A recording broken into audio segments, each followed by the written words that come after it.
Hi team, welcome. So, Simagic M10 versus the VRS Direct Force Pro. It's not what's faster, it's what's better.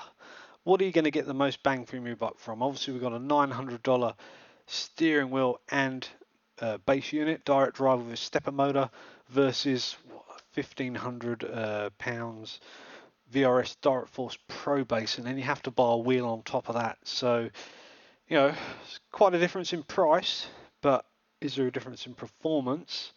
And is it going to help you to become better? Is it worth it? Is it worth spending that extra money? Well, stick with me and we'll find out right now. Let's get on with it.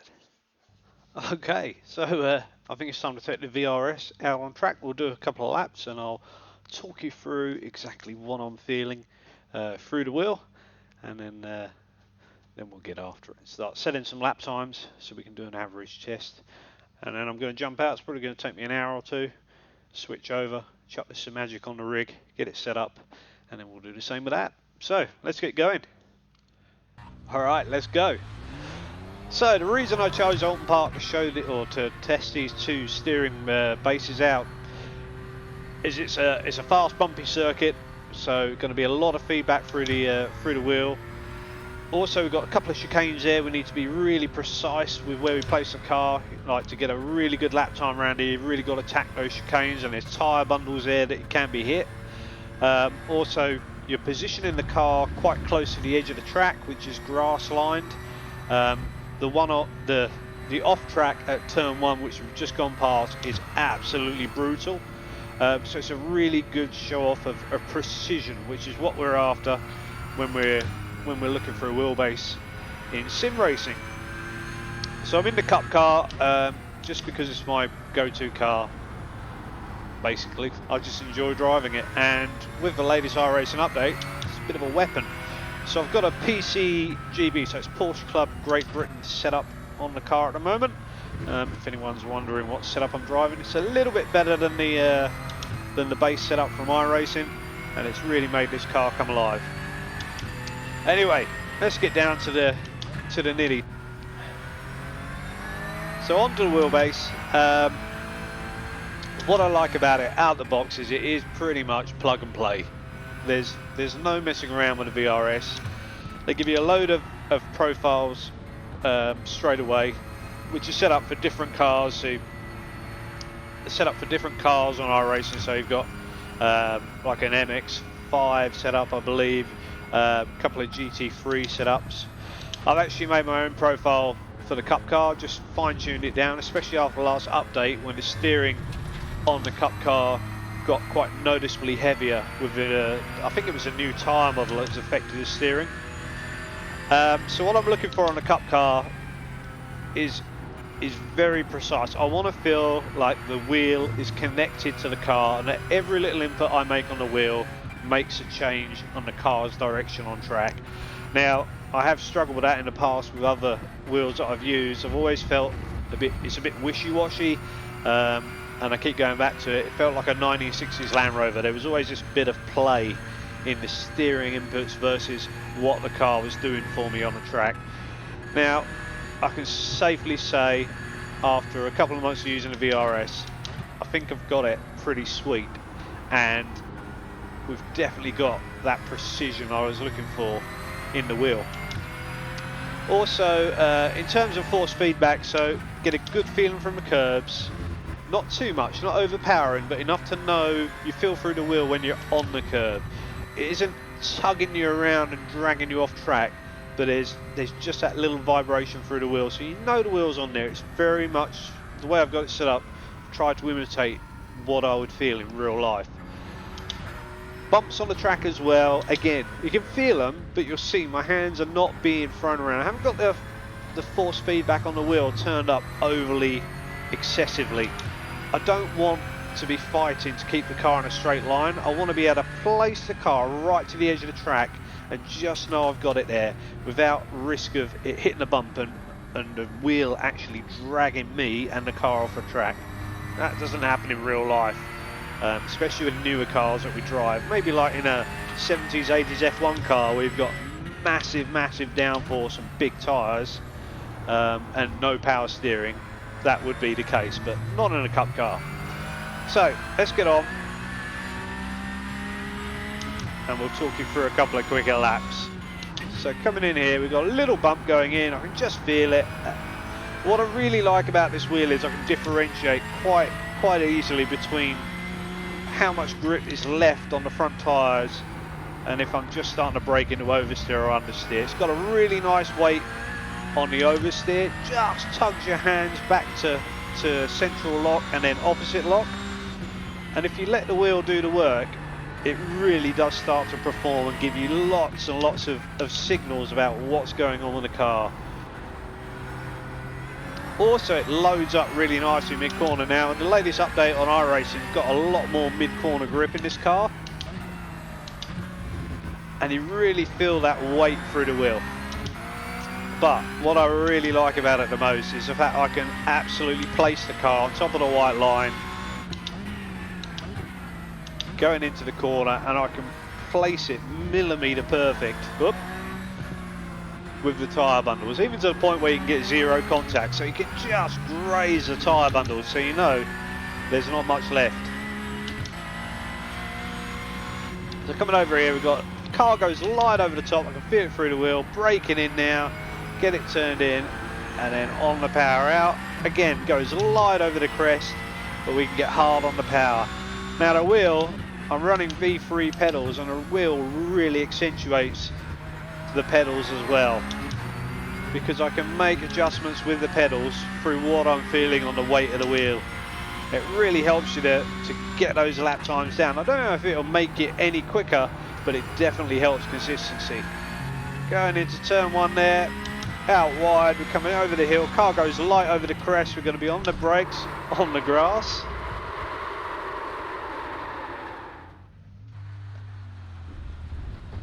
And we knew we were sideways there.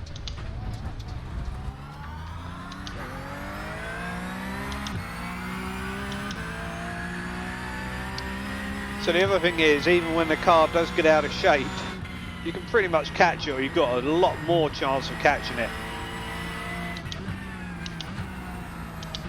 So coming around here, we can really feel that wheel load up with a cambered corner there, the cambered hairpin.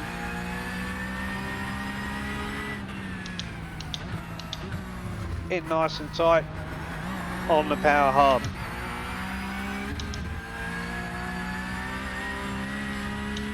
Now, I did find the VRS, when I first hooked it up, I did find it just a little bit lacking in the very bottom end, the very high frequencies. So, just the curves, it was a little less aggressive over the curves than I was used to with the Simagic.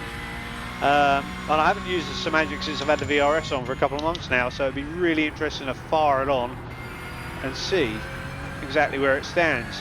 But yeah, I just found the higher frequencies just a little compressed, a little less defined. But to be fair, I've got used to it now, and it's a lot better. A lot better. It does take a little while to get used to it, and there are some nuances with the wheel that you start to pick up over time. There's a beautiful mid-corner weight where it just starts to pull your hands back as you turn it into a corner, just as the tyres are loading up, and there's this absolute sweet spot. It's almost like where the car's reaching maximum G-force on the cornering. It just starts to pull your hand, but you've got to get just right, just the right amount of speed, just the right amount of trail braking to get those tyres fully loaded up, and then you know you're absolutely on the peak of the car's limit. Again, it's one of those things, you'll do it once every now and again, and it's figuring out how to make that happen over a lap. But when you can do it, my God, you unleash another window of performance from the car, and it's a feeling I've very rarely got with any other wheels. So I don't know if it's just down to the VRS. I'm really keen to hook this Simagic back up now and just see if we can recreate that. But yeah, the precision for this wheel, I remember when I first hooked it up, I was just blown away, absolutely blown away. I was texting my supplier just like, oh my God, this is so good. And to be fair, after 2 months of solid use, I still get that feeling now. It's just a beautiful, beautiful piece of engineering, and the software, excellent, absolutely excellent. So in nice and tight here, get tight on the curb, and then feed the power on nice and hard coming out. We know exactly what the car's doing underneath us. Keep my grip really light on the wheel, just let it do its thing. So I haven't got it turned up to absolute maximum. I'm not trying to break my wrists. I want to keep everything as smooth as possible. Let the wheel give me as much feedback as I can get.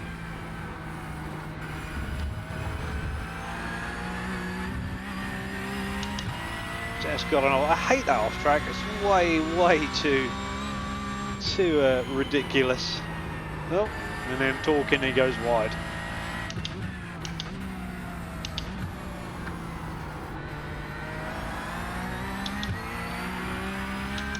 But you can just feel with this wheelbase that every last piece of grip, it just gives you loads of signals. We're just a little loose on the rear, then going in. But I felt the wheel start to load up in the opposite direction to tell me the rear end was braking around. This one, the rear likes to swing around, just get a bit of rotation in there. We can just feel the wheel telling me exactly what's going on. I definitely feel like I get away with a lot more with this wheel setup than I would, especially with a G29. I think just some of those moments where I'd normally be dead, I'm ahead of the game on this. I'm not trying to think ahead of what the car's going to do. I can literally just let the wheel tell me what's going on and make tiny, minute adjustments. Whereas with the G29, you tend to be thinking ahead. You learn from experience after a couple of spins, you know, or you try and get a feel for what the car's going to do, and then you're preempting it the whole time, which isn't any good for confidence. Which always means you're a bit withheld back unless you've done thousands of laps and you're absolutely confident you know what the car's going to do at that speed you've gone into the corner. Then you can kind of preempt it and get ready for a big slide or a big understeer moment. With this wheel, you can just kind of drive it like normal and trust that the wheel's going to give you the information before you need it. There we go, a bit quick into there, a little bit of slide, but we had it all under control. And it's just because I'm getting the feedback of what the car's doing, not only when I'm turning it, but even when I'm braking and applying the throttle. You just feel all the different weight transfers going on, which is amazing. Anyway, enough talking. We're going to go do some laps now. Oop, as I nearly die, as I do die. We'll go do some laps and see what the times are, and then we're going to chuck some Simagic on. Let's get on with it. Okay, so we've got the Simagic M10 bolted up to the rig. Let's get out on track and give it a go. I've had a few laps already just to adjust the settings, get them to somewhere near that works. So we'll take it out now and have a drive around. I'll try and explain to you what I feel. So, as I was saying with the settings, I've been messing around with them. It took me about 20 minutes to get it set up, and I had some good settings. I've used this wheel a lot. I've had this wheel, I think it's about 5 months of solid use. I've got a lot of hours with it, with this wheel and base setup. The thing with the Simagic is, unlike the VRS, really tricky to get set up. There's a lot of adjustment with it, and I said if you watch my review, I'll put a link up here for the review. If you watch the review I did on it, you'll see I said there's a bit of a loss in translation because it's Japanese company that make the wheel. So in the translation from Japanese to English, it's very vague with what the settings do. Doesn't make sense, so it's a bit of sort of touch and feel. It takes quite a while to figure it out, whereas with the VRS it's fairly simple. They even tell you a really good base setup out of the box to go with. So those are the dramas we have with the Simagic, and basically with it being a stepper motor, straight away out of the box you can feel the notchiness. It's not horrendous, but you can definitely feel it. Everything you do with the wheel, it hasn't got that smoothness that the VRS has. So that's one downside for it straight away. The other is getting it set up. What I found as well was I could get it to run really well when I was testing, on my own in a test session, but as soon as I went into a race session, it would suddenly feel very disjointed. There'd feel like there was a lot of play, a lot of delay in the wheel, almost like it was clipping, but it wasn't. But it was that same feeling of just wasn't quite as tight as it is in the test sessions. I don't know if they fixed that now, but that is something I struggled with for months, and I couldn't find a way of figuring it out. Anyway, in this session we got it feeling pretty good. So I'll tell you now. Well, there we go, straight away. Under braking, this is the same setup I ran with a VRS, so the car setup is exactly the same, track conditions are the same, but when I brake, it feels like I've got much more rear bias on the car, and I'm locking the rear wheels up, and I'm tending to find I'm going into the corners with the car rotating already. So under turning, the car's trying to rotate, and it's just like I've got too much rear bias. All I want to do is adjust the bias, but for test reasons I can't do that. I'm going to leave them exactly the same and try and drive around it. But that's one of the little nuances that set this wheel apart. It's slightly different, and I don't know why. I don't know if it's a software thing, or maybe it's just the speed and reaction of the turning of the wheel, but I'm really struggling to keep the back end of the car behind me on turn in, which is really weird. The other thing is I'm lacking any, and this might be contributing to that, I'm lacking feeling in the brakes. So with the VRS, when I push the brake pedal, I can feel what the front wheels are doing through the wheel, whereas with the Simagic I can't. I'm resorting back to my old technique, which was using my ears and using my eyes to see when the car goes sideways with any sort of oversteer and even understeer as well. I can't feel it through the wheel. You can feel it very slightly, but it's a bit dull. Whereas the VRS is quite refined in that respect, and I think that's going to be the difference that sets these two wheels apart. Might not be a difference in lap time. I think the quickest, fastest laps will be quite similar, but I think where the difference will be is consistency, because I just feel like I'm going to make mistakes with this wheel under braking and on that turn in, whereas with the VRS, just hardly make mistakes, and if you do, you can catch them. The other thing is, when the car goes sideways, again there's this vagueness with this wheel. It isn't quite as razor sharp as the Simagic. You don't get that preemptive feel through the wheel that the car's loading up. With the Simagic, it's just bang, sideways, and by the time you've realised it's sideways, it's already too late. It's gone. It's really, although you can catch it, you have to preempt it. You've got to kind of know it's coming before it's happened, whereas the VRS gives you a little bit of warning beforehand. It just weighs up. You can just feel the car chassis moving around underneath you. You can't do that with the Simagic, and again, that's going to boil down to consistency. So in a race situation where you make those mistakes, you're probably not going to get away with it with a Simagic. You're going to find yourself spinning off track or going wide or running on the grass, whereas with this VRS, you've just got that little more chance of getting away with it, catching it before it happens. Anyway, let's push on. Whoop, there we go. And see. So I've got it set quite stiff, got a lot of friction in the wheel. Again, it's a lighter wheel, so it's only 10 Newton meters, so they say, versus Simagic 20. So I've got it set quite light, which I'm quite enjoying, to be fair. Still feeling quite a bit through it. It's a bit dull on the curbs. Again, hasn't got that clarity of the wheels going over the curbs that the VRS has got. And yeah, just that, you can't feel the car understeer. You can feel the weight changing in the VRS wheel with the torque it puts on, whereas the Simagic, it's just, the sensation's there, but it's just duller, very dull. And obviously,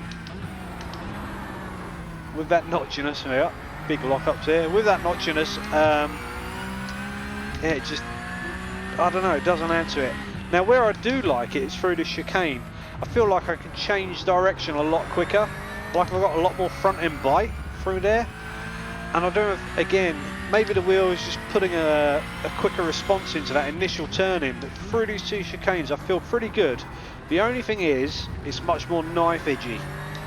Again, I feel like I'm on a knife edge with the back end coming out, so I might be faster through there on one flying lap than the VRS, but over a race distance the VRS is going to win because we're not making those mistakes. I feel I can probably get 1 in 5 laps right through the chicane quite quickly, and then I'm going to have a big moment, whereas with a VRS I just feel like, well, it's no drama, there never is. You just go through there, and even if you do have a mistake, you're going to catch it.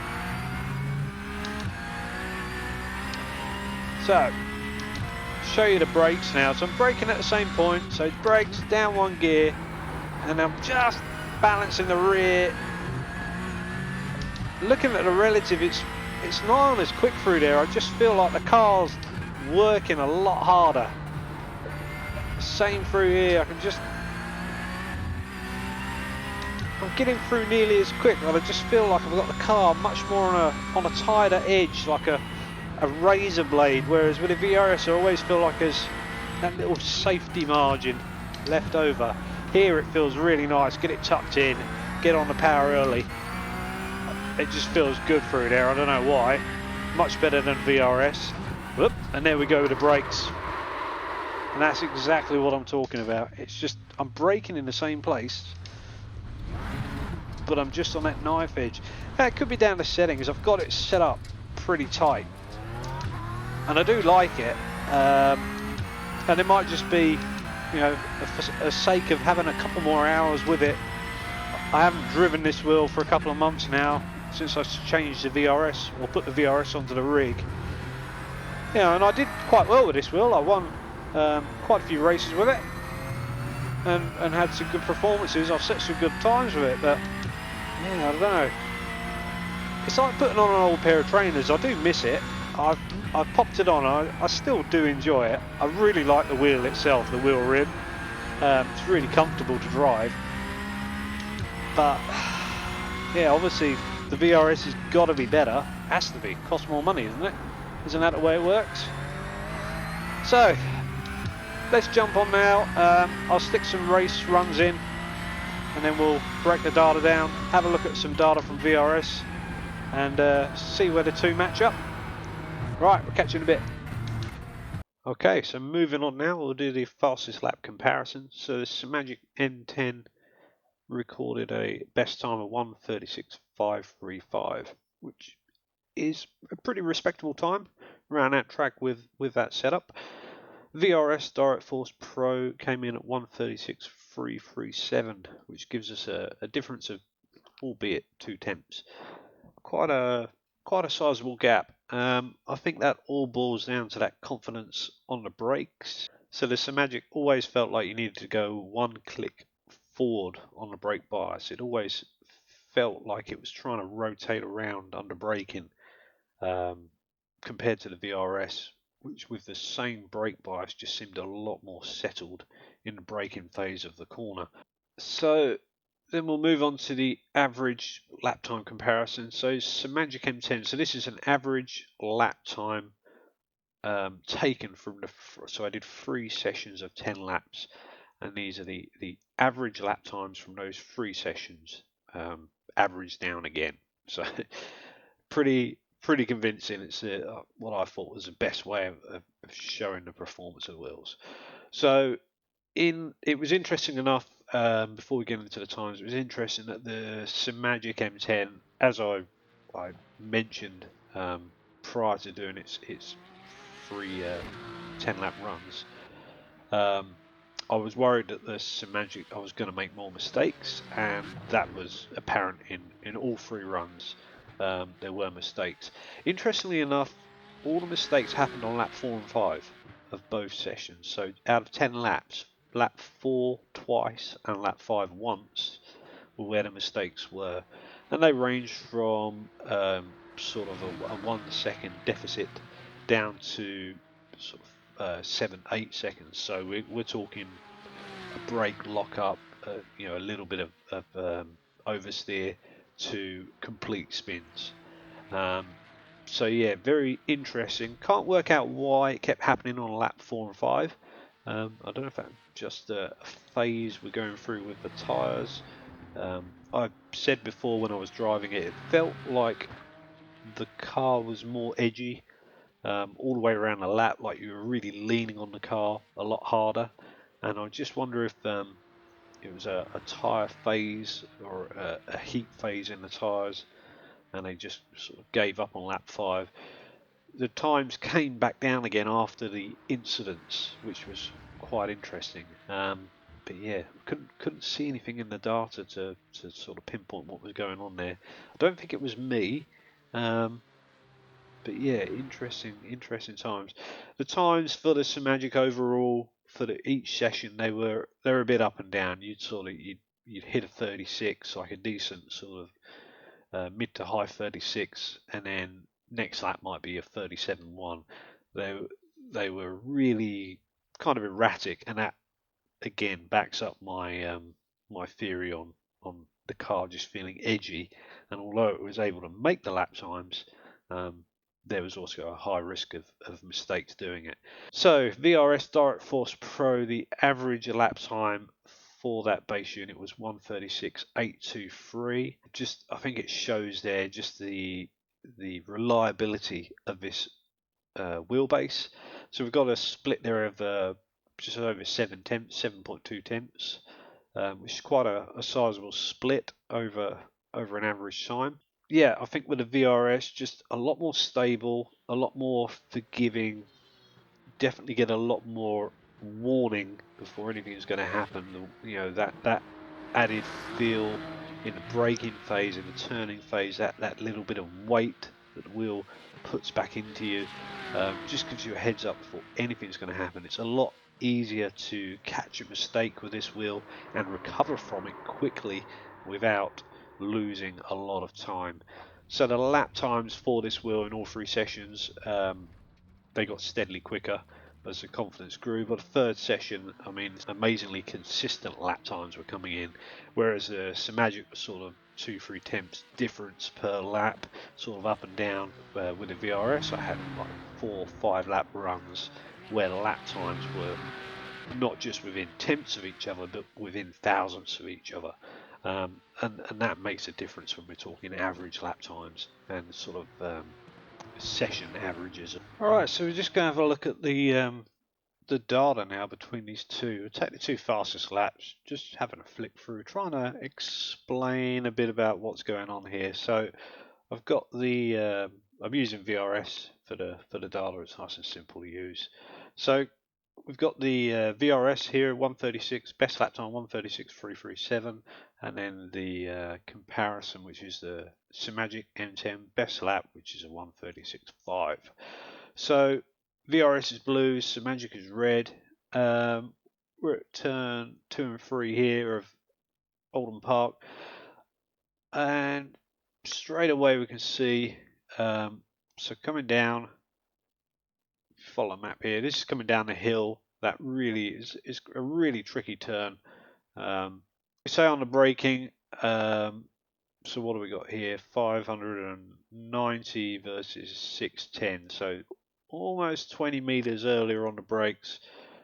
Into that corner, you can see the throttle drop off as well, very early, and it's the brake pressure that I think really shows that lack of confidence in the brakes. So not only braking earlier, but if you look there, you can see the trace line. It's sort of up 30%, then down a bit, and then really strong on. Just really lacking confidence in that. Compare it to the VRS, which is quite a confident push up, straight up to 50%, just a tiny little peak in the middle, and then steadily dropping back down. Speed again, you can see there up the top. So we've carried a lot more speed going into the corner with the VRS.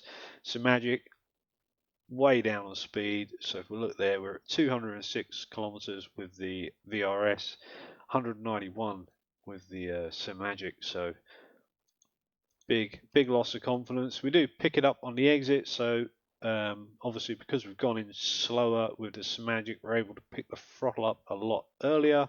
But that's a really sort of again lacking confidence on the throttle there. Really sort of tiptoeing my way back up on the throttle. up to full power. Whereas you look at the Simagic a little later, but really positive moves on the throttle. I'm obviously feeling feeling confident through the steering that I've got grip available. I'm able to get up. We just probably had a little wiggle of the wheel there, or I was running out of track and didn't want to get the run off. So although we've got on the throttle early, we have had to take a bit of a lift, sort of down to half throttle to get the car back online, and then we're back on the power again. So we were quicker out the corner with the Simagic, but we absolutely demolished it with the VRS. So quite an interesting scenario there with the wheels. Um, for me personally, I think I purchased both wheels. We just get that straightened out. They've not been given to me to test out. I've bought them both with my hard-earned cash, and I'm happy that I got the VRS. To be fair, I haven't been disappointed with it at all from the moment I put it on the rig a couple of months ago, and it is literally plug and play. And I think it's improved my consistency in racing a lot, and I'm not making quite as many of the small mistakes that I was. Now the Simagic, obviously I was really chuffed when I got it, but I did have some issues with it in the beginning, and they kind of grew as the months went by. It was a frustration that just got bigger and bigger and bigger with the wheel that I just couldn't get it to feel how I wanted it to feel. I knew there was issues with it. I knew there was something more I needed, but I couldn't get it there. Even with all the settings and a lot of changes and a lot of head scratching, I wasted hundreds of hours messing around with settings on that wheel to try and get it to perform. Whereas with a VRS, I literally plugged it in, did the VRS based settings, probably did about 5-6 hours messing around with it just to get it how I wanted it, and that was it, done. Job's good. And then just went on and started using it and really enjoying it. And I think that's the difference. Simagic, don't get me wrong, it's a great wheelbase unit for the price. You're still getting a lot. You're still getting a lot. I mean, I paid $900 for mine at the start of the year, just before lockdown, and man, it was good value for money. It really is good value for money. I think it boils down to what your budget is, and if you've got the budget for the VRS, and obviously you have to account, you've got to buy another steering wheel and probably a quick release as well to go with it. So there's extra on just the base unit purchase. But in the long term, I think you're going to buy the VRS and be happy with it for a lot longer. I don't think you're going to need anything else. To be fair, I think it's good enough, and they've already tweaked the software once. They sent out an update a few weeks back, so I can see them keeping chipping away at it, keep trying to improve it and make it better. Yeah, I think you'd buy the VRS and you'd be quite happy for a long while. There wouldn't be a need for anything else. You can just go and buy yourself some wheels to fill the urge. We all know with sim racing, it's all about wanting something else next. So overall, scores out of 10 for both units. I'm going to give this Simagic a 7 because of the value for money. Although it's lacking a little bit in performance, the value, I think what you pay for to get this is great. And the VRS, I'm going to give that an 8.5. I think it's a really good wheel. There's a lot of backup out there. It feels great. Great value for money. The only thing that I hold against it is the fact that it's quite expensive, and then you've still got to buy that wheel and quick release if you need it on top. So that for me just knocks it back ever so slightly. I know VRS dual wheel. I wish it did a range of wheels for it, and you could buy it as a package and try and keep it in that price point. But even for that money, you're still getting a lot. There isn't really anything else on the market that performs quite as well. So yeah, there we go. That's what I think. You don't have to agree with me. It's just my personal thoughts. I thought it'd be interesting to just bung the two on the rig and do a back-to-back and see where we are with them, and see what differences there are, and maybe can try and help you if you're in that same decision process that I was in a few months ago. Might just help you to make the choice. Do you go with the Simagic, or do you wait a bit longer and step up to the VRS? It's all up to you. Anyway, enough talking. I've rambled on for long enough. If you like what we're doing, please do give the channel a like and obviously subscribe to the page, and we'll try and put out even more films for you. And yeah, we'll see you next time. Thanks for the support. Thanks for watching. Cheers.